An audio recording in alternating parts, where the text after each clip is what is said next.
ভিডিওটি দেখার আগে সবার কাছে ছোট্ট একটা রিকোয়েস্ট করতে চাই, প্লিজ প্লিজ প্লিজ যারা ভিডিওটি দেখবেন সবাই একটা করে সাবস্ক্রাইব করে দেবেন। আপনাদের ভালোবাসা পেলে এমন ভিডিও আরো উপহার দিব। ভিডিওগুলো বানাতে অনেক কষ্ট হয় আমি জানি, এই ভিডিওটি অনেক মানুষই দেখবেন, তাই প্লিজ একটা করে সাবস্ক্রাইব করে দেবেন। আর যারা আমাকে ভালোবাসে তারা সবাই একটা করে লাইক দিয়ে দেখিয়ে দিবেন লাভ ইউ অল। তো চলুন আজকের ভিডিওটি শুরু করা যাক। গল্প শুরু করার আগেই বলে দেওয়া হচ্ছে এটি একটি কাল্পনিক গল্প। সো চলুন শুরু করা যাক।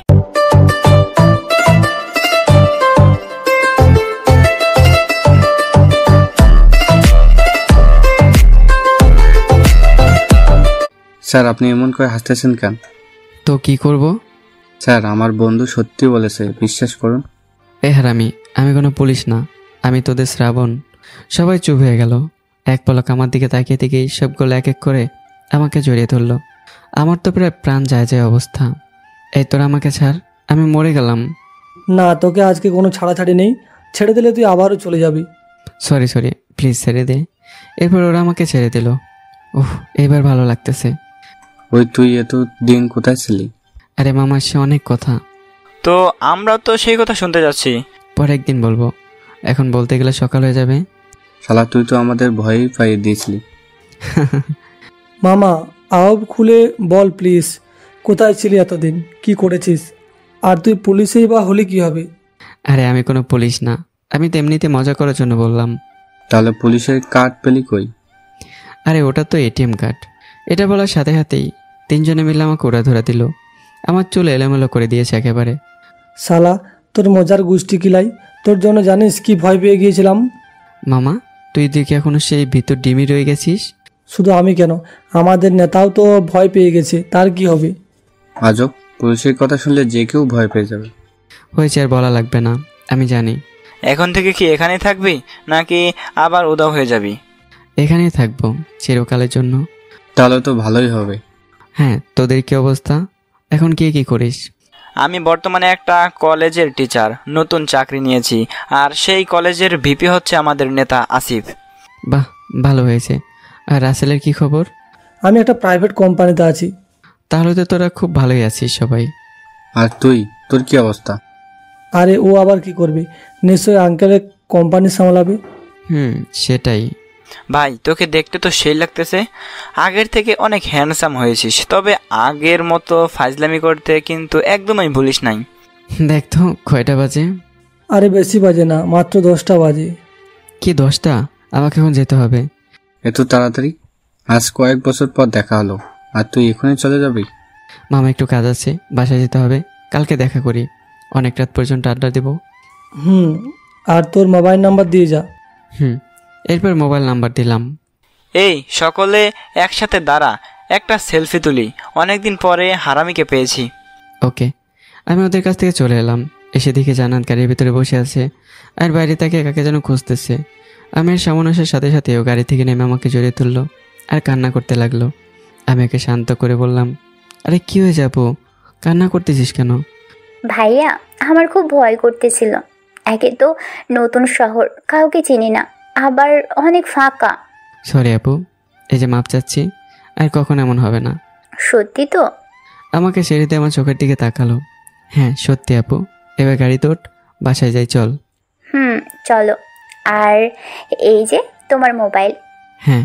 এরপর গাড়ি ড্রাইভ করে বাসায় চলে এলাম। বাসায় এসে গাড়ি সাইড করে রেখে বাসার ভেতরে গেলাম। আপু, আজকে খুব ক্লান্ত লাগতেছে শরীরটা, আমি ঘুমিয়ে গেলাম। ভাইয়া। আর তুই একে ঘুমা, কালকে সকালে তোকে নিয়ে এক জায়গায় যাব। আচ্ছা ভাইয়া। এরপর বিছানায় গিয়ে শুয়ে পড়লাম। ভাবতে লাগলাম কত হ্যাপি লাইফ ছিল আমার। আর এই সব কিছু রেখে আমি কেন ঢাকায় গেলাম, আর কি পেলাম ঢাকা গিয়ে। এইগুলো ভাবতে ভাবতে কখন যে ঘুমিয়ে গেছি মনেই নেই। সকালবেলা শান্তিতে ঘুমিয়েছিলাম, হঠাৎ মিষ্টি একটা কণ্ঠস্বরে আমার ঘুম ভাঙলো। আমি জানি এটা আমার আপু ছাড়া কেউ না। আমি চোখ খুলে দেখি আপু কফি হাতে নিয়ে দাঁড়িয়ে আছে। ভাইয়া গুড মর্নিং। গুড মর্নিং আমার সুইট আপু। ভাইয়া, আমি কফি এই যে তোমার টেবিলের উপর রেখে যাচ্ছি, ফ্রেশ হয়ে খেয়ে নিও। তুই আবার এখন কোথায় যাবি? কেন রান্না করা লাগবে না? তো রান্না করা লাগবে না, আমি ফোন করে এক্ষুনি। কোনো দরকার নেই, আমি রান্না করতে পারি। আর রান্না প্রায় শেষ। আজকে রান্না করছিস ভালো কথা, কাল থেকে কাজের আন্টি এসে রান্না করে দিয়ে যাবে। ভাইয়া। এটাই আমার শেষ কথা। হুম। এরপর জান্নাত মুখ ফুলে চলে গেল। আমি জানি জান্নাতের জীবন অনেক কষ্ট সহ্য করেছে, তাই আমি চাই না আমার আপু আমার চোখের সামনে কাজ করুক। আমি এগুলো নিয়ে চিন্তা না করে ফ্রেশ হতে চলে গেলাম। ফ্রেশ হয়ে এসে কফি খেতে লাগলাম।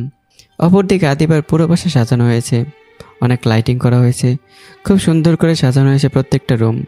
সুন্দর করে সাজানোরই কথা, কারণ এই শহরের বড় একজন ব্যবসায়ীর একমাত্র মেয়ের বিয়ে বলে কথা। সবাই খুব খুশি, সকলের মনে যেন বিয়ের ভাব লেগে আছে, কিন্তু আদিবা যেন কিছুতেই খুশি হতে পারতেছে না। ওর মনে হচ্ছে কিছু একটা ওর নেই। আদিবা তার নিজের রুমে এসে এগুলো ভাবছিল। বাইরে অনেক হইচই হচ্ছে, অনেক লোকজনের কথাবার্তার শব্দ আর সাউন্ড বক্সের গান। ওর জন্য অসহ্য লাগছিল, তাই চুপচাপ নিজের রুমে বসে আছে। শ্রাবণ এখন কি করতেছে? কোথায় ও এখন? আজ 2 দিন হলো ওকে দেখি না। আগে তো আমাকে 1 মিনিট না দেখে থাকতে পারতো না, আর ও আসবেই বা কেন? ওকে তো আমি আমার সামনে আসতে না করেছি। কেন যে ওই দিন ওকে বকতে গিয়েছিলাম? শ্রাবণ কোথায় আছে, কি খাবার খাইতেছে কিছুই জানি না। আমি ছাড়া তো আর ওর দুনিয়ায় কেউ নেই। আমি নিশ্চিত ও সব কিছুতেই অনিয়ম করতেছে।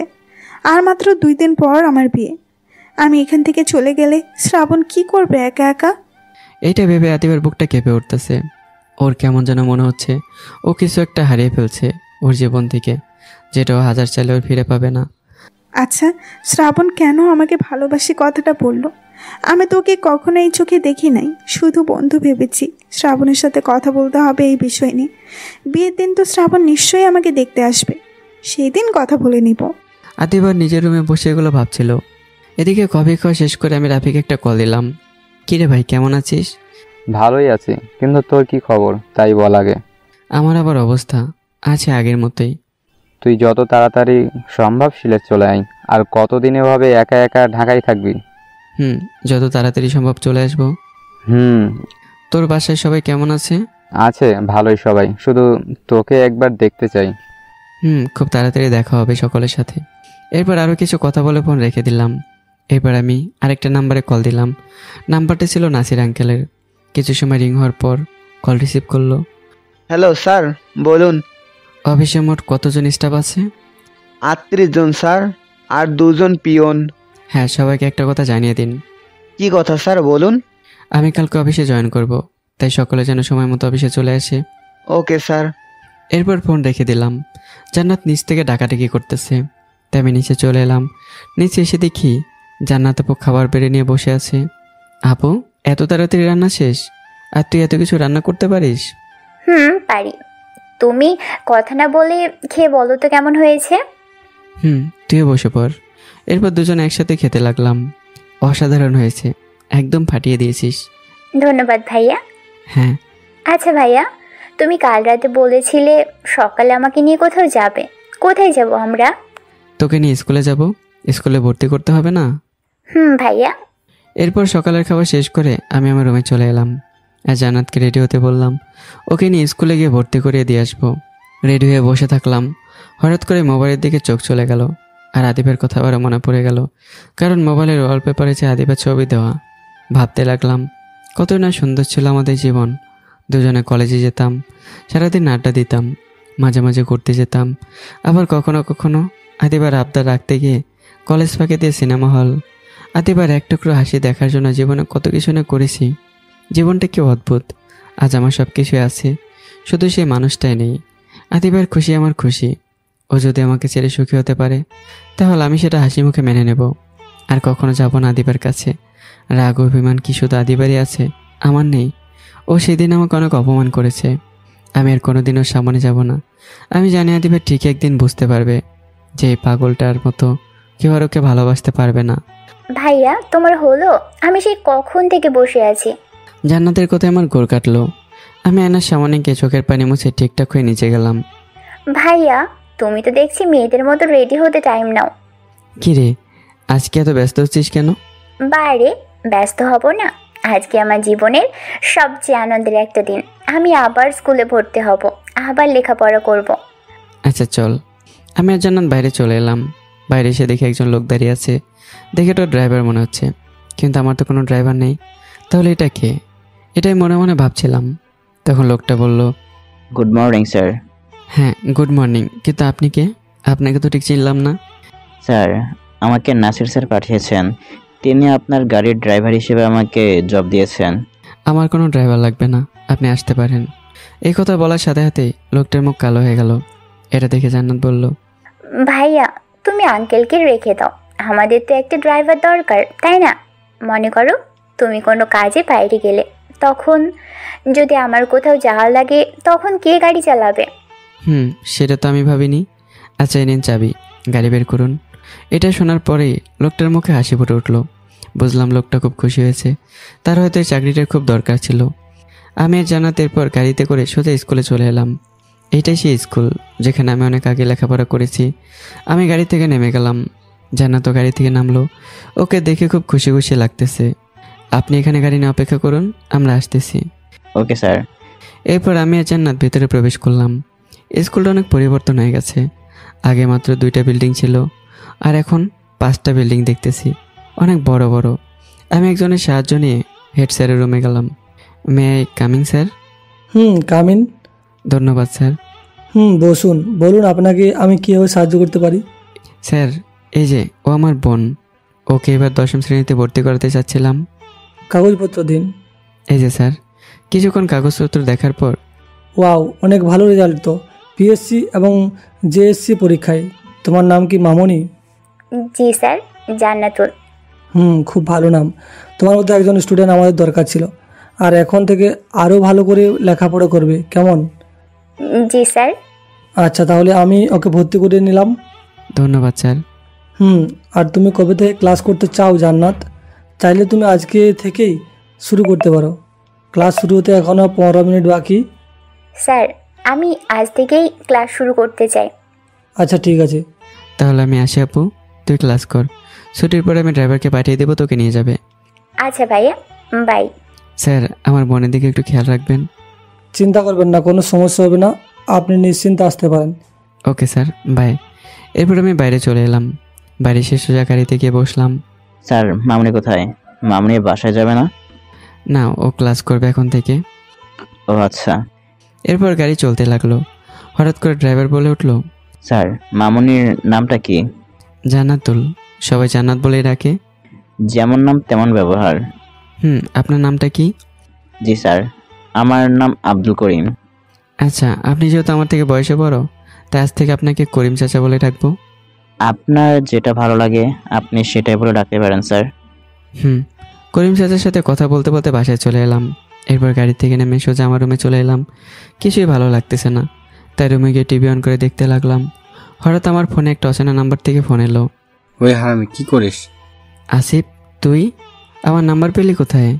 এ হালার পুত, কাল রাতে যে নাম্বার দিলি মনে নেই? ও মামা, মনে পড়েছে।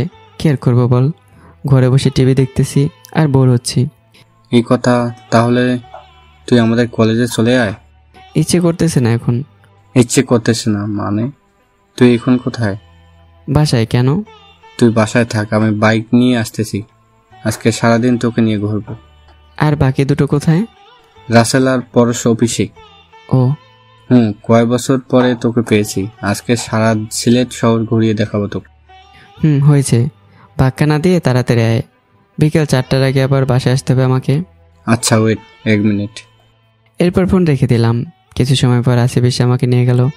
অনেকদিন পর সিলেট এসেছি, অনেক কিছু বদলে গেছে, তাই আমারও ইচ্ছে ছিল সব কিছু ঘুরে দেখব। আর আসিফ সেই ইচ্ছেটাই পূরণ করে দিল। সারাদিন ঘোরাঘুরি করে বিকাল 3:30টায় বাসায় এলাম। বাসায় এসে করিম চাচাকে জান্নাতুর স্কুলে পাঠিয়ে দিলাম, আর আমি আমার রুমে গিয়ে ফ্রেশ হয়ে ঘুমিয়ে পড়লাম।